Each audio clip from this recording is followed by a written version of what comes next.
So this is the impact position drill. So one of the things we see a lot of amateurs do is struggle to create forward shaft lean with weight shift. So we see a lot of guys trying to create forward shaft lean by getting their arms out in front of them to create this hands in front of the club face. What we should do is actually use our body to do that. So a drill that we employ in order to teach people this is, we simply call it the impact position drill. So what you would do is you would get set up as you normally would.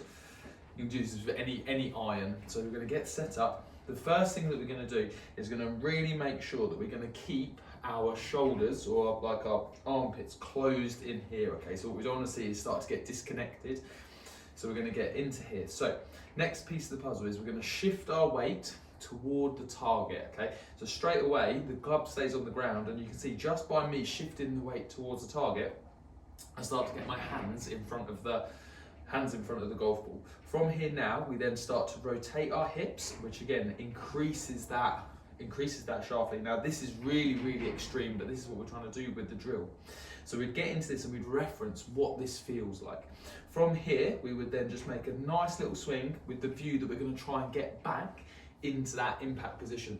We would hit it sort of 20 yards, 30 yards, 40 yards, 50 yards, and just slowly build up, making that swing longer and longer in order to feel what it's really like to get our weight shifted towards the target, hips starting to open, arms nice and connected, and getting that forward shaft lean.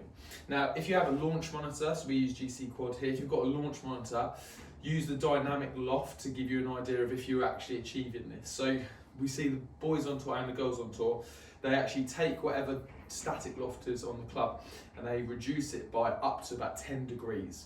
So again, with this drill, it's going to be more than that, it's going to be really extreme, but we want to extreme that feeling so that when you then come to do it in a normal full swing, you've got an easier idea of what it's like to get that weight and rotation into the position that we want to.